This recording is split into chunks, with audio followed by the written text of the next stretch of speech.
La DMP, c'est un peu un nom de code, hein. On n'entend pas de CDP maintenant, puis il y a l'IA qui arrive, etc. On a beaucoup d'acronymes dans le métier marketing. La DMP, c'est Data Management Platform. Au départ, c'était des solutions essentiellement déployées il y a 3 ans autour de l'univers des médias pour améliorer les performances des achats de médias. Aujourd'hui, ce sont des solutions développées par des acteurs davantage du marketing, parfois dans des suites marketing complètes intégrant de la diffusion, etc., pour optimiser l'ensemble des actions marketing et de relations clients. De capter les données clients dans une seule base unique, donc de collecter diverses sources de données, que ce soit les sources, les données dans votre CRM évidemment, les données de vos campagnes, les données des formulaires web de votre site, les données de vos cartes, des cartes de fidélité, des systèmes de facturation, l'ERP, etc., etc. Cette DMP, ce qu'elle fait, c'est quand elle a absorbé ces données, elle les unifie, elle les agrège, elle les réconcilie, elle les qualifie, elle les enrichit, et puis elle les segmente. On peut donc, dans une DMP, et c'est l'objet, structurer ces données par segment pour derrière activer ces segments et ces contacts sur la partie de droite du schéma, sur d'autres outils là, de relations clients ou de marketing, comme une plateforme de marketing automation, de diffusion multicanal ou bien un outil d'enquête, etc. Donc la DMP va venir se plugger en finale à ces outils pour activer les données et autant que possible personnaliser la relation. On peut avoir des données, alors je vais faire très vite, mais des données multisources, déclaratives, transactionnelles, comportementales, qu'on appelle les données propriétaires ou tierces, les first, second, third party data. Comment la DMP traite ces données? Alors, pour faire très simple, parce que au final, ce que vous avez sur une DMP dans l'interface, c'est une base de données client, une interface de BI. Mais il y a derrière cette simplicité énormément de complexité de traitement des données grâce à des algorithmes qui vont retrouver des clés de regroupement, des clés de correspondance, une source à l'autre, c'est-à-dire entre les informations que j'ai sur un contact dans mon CRM et celles que je vais avoir sur un formulaire web ou celles que je vais avoir sur ma carte de fidélité. De l'un à l'autre, la correspondance va se faire autour de l'adresse email. Et puis d'une autre source à la troisième, ça va être via le numéro de téléphone portable, par exemple, ou d'un ID client, etc. Donc voilà comment ça marche. Et il y a un vrai défi à relever autour de cette connaissance client pour bien personnaliser sa relation client et son marketing, pour pouvoir vraiment optimiser la performance du ciblage et des messages, optimiser l'expérience utilisateur pour proposer une véritable continuité d'expérience sur tous les canaux. Et une question de pilotage aussi pour mieux mesurer la performance de ces actions on et offline.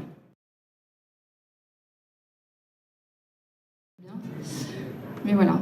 Et elle sait se rendre indispensable, cette DMP, parce que ce qu'on voit aussi dans l'étude Marquet, c'est que 17% des décideurs interrogés ont déclaré être aujourd'hui, en 2016, équipés du DMP. Et 18% des interrogés affirment que d'ici à fin 2018, ils seront équipés d'une DMP. Ça veut dire qu'à fin 2018, 35% des entreprises françaises estiment seront ou estiment devoir être équipées d'une DMP. 25% se disent peut-être. Donc en gros, il y a une grosse accélération du taux d'équipement des entreprises françaises en DMP en ce moment.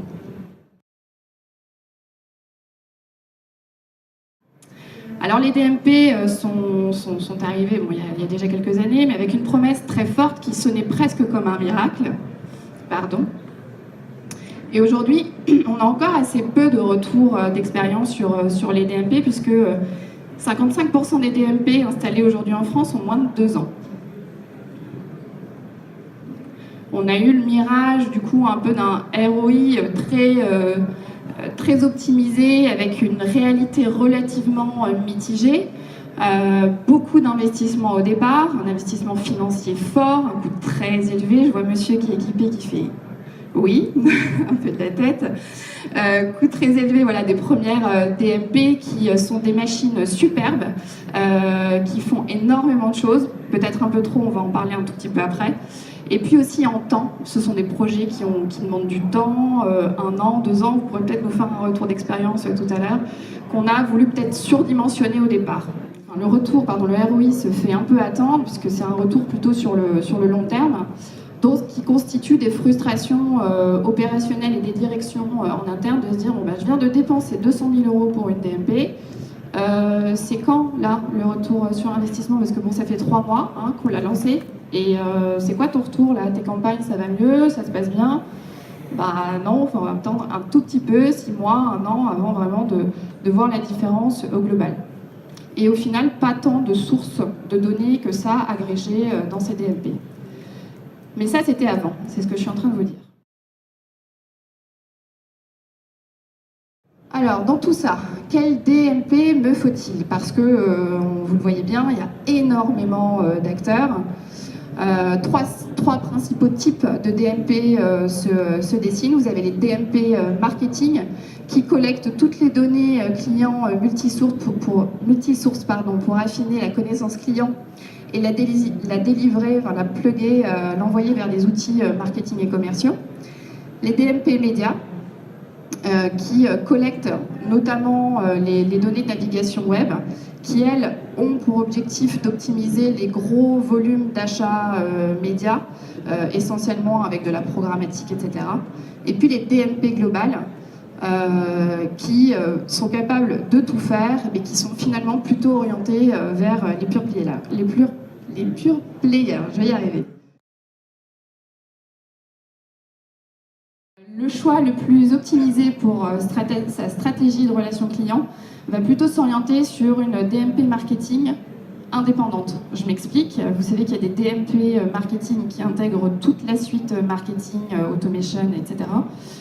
On a tendance à conseiller à nos clients de s'orienter vers des DMP marketing indépendantes qui sont capables de se plugger aux outils déjà en place et de vous laisser libre quelque part sur les outils de sortie que vous voulez utiliser.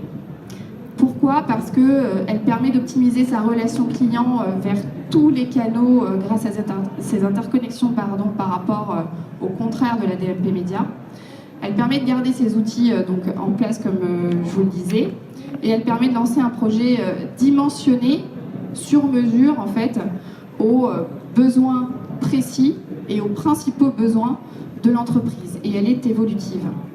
Et ce type de DMP, il y a quelques acteurs sur le marché qui sont dans cette démarche-là, s'adresse aux besoins de 90% des entreprises, et elles sont plutôt à la portée de toutes les entreprises, B2C comme B2B.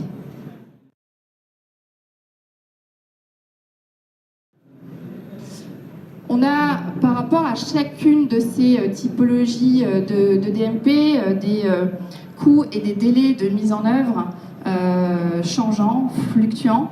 Sur la DMP marketing, aujourd'hui, il faut avoir en tête que les acteurs du marché des DMP sont en capacité de déployer un niveau 1 de DMP en moins de 3 mois, ce qui n'était pas le cas il y a encore 1 an, à partir de 25 000 € environ. Alors là, je vous fais vraiment des moyennes, hein, c'est pour vous aiguiller un peu sur les différents types de DMP.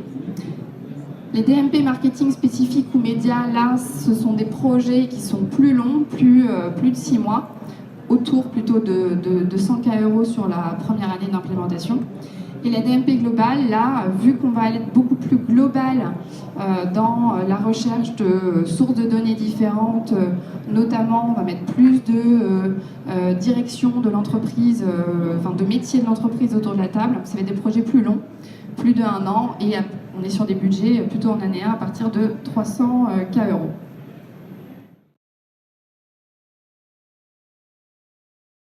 On va aller faire évidemment du nurturing grâce à cette donnée. Ça va nous aider aussi à la transformation parce que Évidemment, les fiches qui sont disponibles dans la DMP vont être soit transmises à un centre d'appel, soit à des commerciaux, si vous êtes par exemple en B2B ou en B2C et que vous êtes en contact direct en vente avec le client. Et ce qui va permettre à la personne qui est en acte de vente d'avoir toutes les informations sur ce client et d'aller beaucoup plus vite dans la transformation. Ça va permettre aussi de fidéliser effectivement et au niveau du service client, justement d'avoir toutes ces informations pour améliorer le support.